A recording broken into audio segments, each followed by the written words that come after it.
Hi guys and girls, I'm Obsidian Ant and welcome to 3304. This is where I take a look at the news and happenings in and around Elite Dangerous. This week, players draw the Fuel Rats logo on the Galaxy map. It's been 1 year since the arrival of the Thargoids in patch 2.4, and the 4th season of the PvP leagues is about to begin. Some while ago, a bunch of rather dedicated players drew the Elite logo on the Galaxy map. They achieved this by mapping their journey across the galaxy. As you can imagine, the entire trip took quite a while. Now a new project has been completed, and that is drawing the Fuel Rats logo onto the galaxy map. This represents some significant distances travelled, with many people involved. And whilst there's too many to name in this video, a few mentionable names are Hello It's Colo and Malik VR from Twitch, Lave Radio and Paige Harvey from Frontier. In the background you can see the results of this work in action, and yes, it looks pretty good, doesn't it? For the full video, do take a look at the link below. The release date for the beta of Chapter 4 is still yet to be announced. However, Frontier still have a number of things to discuss about the next big update.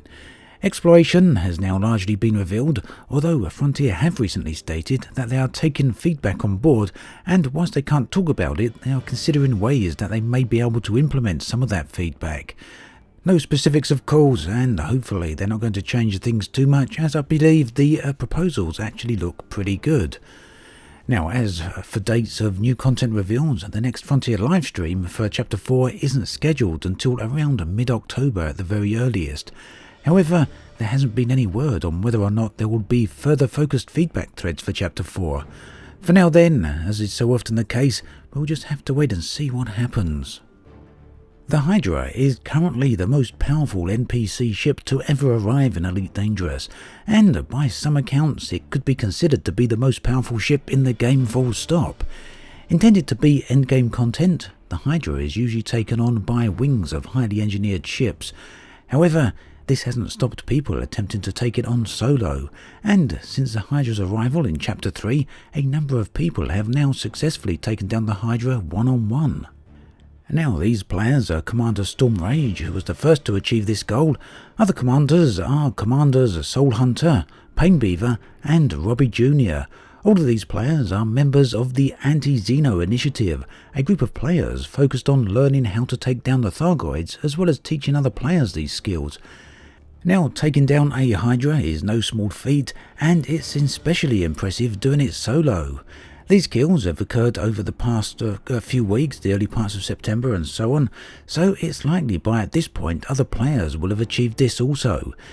If you or someone else you know has also soloed a Hydra, then do let me know in the comments section, I'd love to hear about it. Also, if you'd like to learn more about the Anti-Xeno Initiative, then why not check out their Discord channel? You can find a link in the comments section. This week marks 1 year since the arrival of patch 2.4 and the return of the Thargoids. Released on the 26th of September 2017, patch 2.4 unleashed the first Thargoid attack ships into the game. These were known as Cyclops Interceptors, and at the time they were extremely tough to take down, not least because basic weaponry was ineffective against them. Fast forward 1 year, and the Cyclops is now being taken on by solo sidewinders and haulers. Power creep then at its finest. Other Thargoids have since put in an appearance, and these include other interceptor variants and smaller forms of Thargoid scout ships.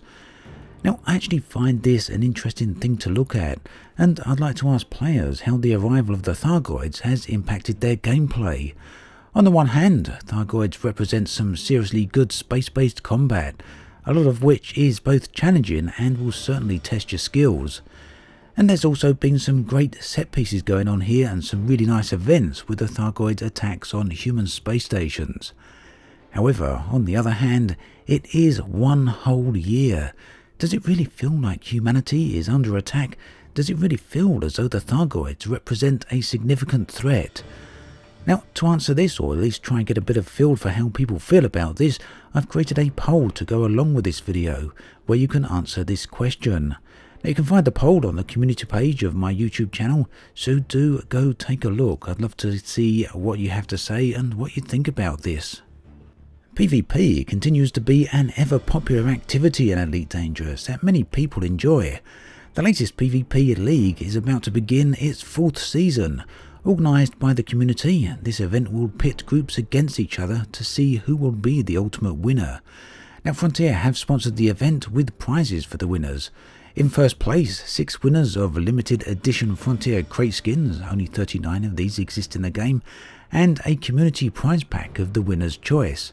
In second place, 4 winners of 2 community prize packs of their choice, and in third place, 2 winners of community prize packs of their choice. So here there's some more details. First place, each winner will get 1 Frontier crate skin and 1 community prize pack.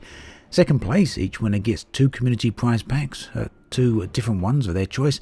And in third place, each winner gets 1 community prize pack of their choice. The full rules set for the tournament can be seen in the video description, and these rules have been designed to provide the best possible balance for the event. For more information, do take a look at the Discord channel for this particular event. You can see that in the link below.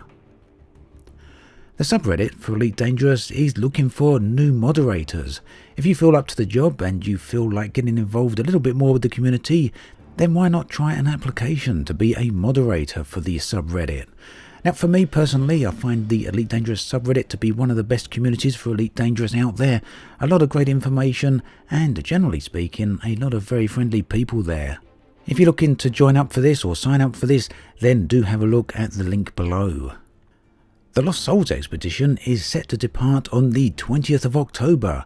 This is a relatively slow-paced expedition that will cover a distance of around 18,000 light years and will complete on the 15th of December. The pace of this expedition is deliberately aimed at players who often find themselves with limited playtime, and those who may have missed out on expeditions in the past because of this. The average travel time for this expedition will be around 3,000 light years per week. If you're interested in taking a look at this journey and maybe joining up with it, then do check out the Google Doc you can see in the video description. There you will find everything you need to know. That then brings us to an end of this episode of 3304. As always, thanks for watching, and I'll catch you guys and girls next time.